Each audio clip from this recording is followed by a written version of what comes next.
Okay, what's up, everybody? This is like my 10th time trying to record this because like I've been sick and like it just keeps coming out sounding weird. So hopefully this is the one. I'm really tired of trying to record this. I've been sitting here for so long, man. This is ridiculous. Okay, but what's up, everybody? Chad here. Today we have the Avengers. This is actually a really cool story. I'm doing this one as a lead up to the stories that I'm actually trying to get done. So I'm actually gonna start these stories now, and hopefully it'll be done by the time I'm actually getting to the new ones that come out. But basically, this is the Avengers story written by Jason Aaron, and it's basically like the final host, like what happens when the Celestials come back for the final host. If you don't know what a host is, it's basically like the Celestials. Like the first time they came, it was the first host, and they basically like modified like all the genes of like humans. So basically, they took 1/3 of humans, and just like they modified them. So eventually, they get superpowers like somewhere like down the line. That's how like Spider-Man, Thor, I mean not Thor, Hulk, and like all of them they have superpowers and stuff without just like dying from how they got their powers. One for another third of the humans, they took them and they like made them like imperfect. They made it to where they can be like like different and like like unstable. Like they have like unstable genes. And the third, they took and they made them like perfect. Like they're basically like those are the Eternals. If you know what the Eternals are, those that's what they are. That's where they come from. They're basically like perfected beings. But with this story, we start off like a million years ago. With the Avengers from a million years ago, the Iron Fist from then. You have Agamotto, the Sorcerer Supreme. You have Odin, the Star Brand, which looks like the Hulk, basically like a real big Hulk, but he's basically the Star Brand. You have the Phoenix Force. You have the Ghost Rider, and I think that's it. I'm pretty sure that's it. And basically they're like talking about their last fight. Well, not their last fight, but like the fight that they're about to go to now, which is basically going to be their final fight because they're not winning it. And they're talking about how they've actually beat one of these things that they're talking about before. But that one was just like weakened. It wasn't like up to health, and it was just one. This time they're fighting like multiple. So they're sitting there just talking like they're some of them are like acknowledging that it's their final fight, and other ones are just like we got this. So eventually like they just jump into battle against like the Celestials in the first host. Like this is the first time they came there, and like they're just going in to fight them. But from there we actually switch up to the present day. We switch to the present day, and Thor, Tony Stark, and Steve Rogers, they're all just sitting there, they're just having drinks, talking about how their life has been. They're talking about how the Avengers got disbanded recently, talking about the recent struggles of like Tony, him being in a coma, Steve Rogers being frozen in ice, Thor not having his hammer and not being able to lift his hammer, like when Jane Foster had it, that kind of stuff. Basically just talking about like all of the stuff, their struggles that they've been through like recently. Tony's like, oh well, our lives are good, like what more do we need? And Steve's like, well, you know what we need, man. And Tony's like, don't you say it. Steve's like, well, we need to reassemble the Avengers. And Stark usually like, man, it's not our time anymore, bro. Like there's so many other people who I can think of who will be better at this than us. Like we're washed up, that kind of stuff. And Thor's just like, we need to be the Avengers. He slams his cup down. He's just like, we need to be the Avengers, man. And eventually, like Tony, he's just like, okay, man, here y'all go. The two ancient ones are talking about we need to be Avengers still. But eventually, like his AI, his little watch, like it starts lighting up, and it's like telling Tony of some large unknown energy signatures outside of Earth's orbit. So they're asking like where it is, and there's like 200 miles from here. So they decide to go like check it out. Tony gets this little like flying car, and they just go check it out, that kind of stuff. But in South Africa, while this is going on, Black Panther and Doctor Strange, they're like investigating a dig site.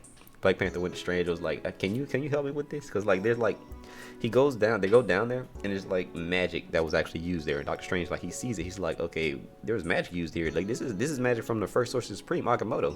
And he's basically saying like it disappeared because like all magic died recently. Like during his battle with the Empirical, like all magic was like just like ceased to exist. Like it eventually came back, but they just find that the magic, what it was doing there, is basically like guarding something, something huge. And there's like these holes in the wall. Like they decide to go through the holes and see where it goes. Basically they're saying like they're basically like whatever this leads to, they're basically already in it. So they're just like, all right, let's just finish going through it. That kind of stuff. So they go through there, and they're just like that's the it cuts away from there and goes to East LA with Robbie Reyes and his brother Gabe. Robbie Reyes, if you don't know, he's the Ghost Rider. He's basically like he's not a normal Ghost Rider, but he's basically the Ghost Rider. You know, he's frustrated. You know, he's like having troubles. You know, basically saying that like he doesn't want to be the Ghost Rider, that kind of stuff. Like saying that he can't sleep and all that kind of stuff because you know he don't want to end up fighting the Star Brand again.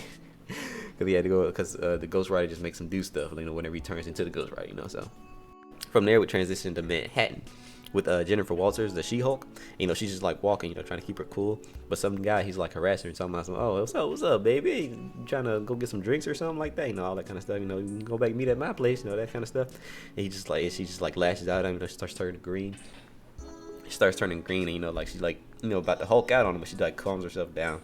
But from there we go to Alpha Flight Station, you know, with Carol Danvers. And they're basically like investigating this like large black hole with like energy signatures in it.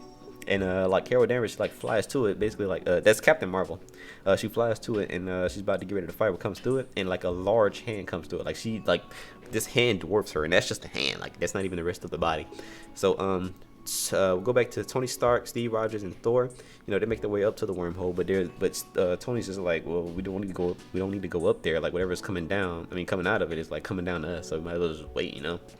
And from there we go to Doctor Strange. If you see like how much all of this is like transitioning, like from you know Strange and Black Panther to Stark, Thor, and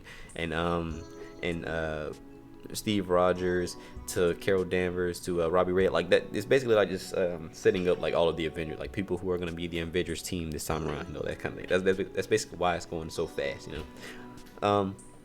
But yeah, we go back to Strange, and you know he's basically saying like if I didn't have a magic, I'd be destroyed here by the heat and like the pressure of being like in the Earth's core. And you know he's asking like Black Panther like, how are you? He's basically like trying to ask him like, how isn't he like dying from this? And he's like, okay, yeah, I forgot Black Panther. And like he's basically talking about like how Black Panther basically has the best plot armor in comics, bro. Like he barely ever takes L's. Like it's ridiculous. But yeah, like from there they see like these hordes of pods, basically like eggs, but most of them don't really seem to have any like life force, you know. So we go back to Robbie Reyes. You know, he's talking about how he hasn't been asleep, you know, because he's afraid of what the Ghost Rider would do if he does, you know, that kind of stuff. But the ground ends up like splitting, like there's like a crater in the ground that like forms, and like these like large little insect things, they start coming out of the crater. And like Robert Reyes, he turns into Ghost Rider, you know, he's ready to fight with him, you know. Switch back to Doctor Strange and Black Panther, you know, they get an eerie feeling and stuff. And the pods, they like starting to hatch, you know, the eggs are starting to hatch with these little insect monsters, you know, they start attacking them. Go back to Steve Rogers, Tony Stark, and Thor. You know, they find this massive object falling, right? And they look at it, and they see that it's a celestial. You know, the celestial falls to Earth, and they see Carol Danvers by it. You know, she looks tired and stuff, looks beat up. And they actually asked her if she killed it, and she's like, no, it was already dead when it came from that portal. You know, she's saying that there was like hundreds of these things, these little celestials coming from portals and stuff. You know, it's like raining celestials basically, and there's nothing they can do about it. And they're basically like questioning what's powerful enough to defeat these little things, these huge things. And they basically like look up, and they see these huge like dark celestials. Like they don't look like the normal ones. They actually look pretty cool. I'm not gonna lie. One of them has a scythe. Oh man, it's pretty dope. So they get their hero suits. You know, they put on their little costumes and iron suits. You know, all of that stuff. You know, they get ready to fight the Celestials. And basically, while Doctor Strange, Black Panther, and Ghost Rider, you know, they're fighting these insects. You know, so that's the end of that story. If you like the story, leave a like. If you're not subscribed, subscribe. If you have a suggestion of a story that you want me to do, leave it in the comments, and I will check that out and get started on it. But I appreciate you watching, and I'll see you later.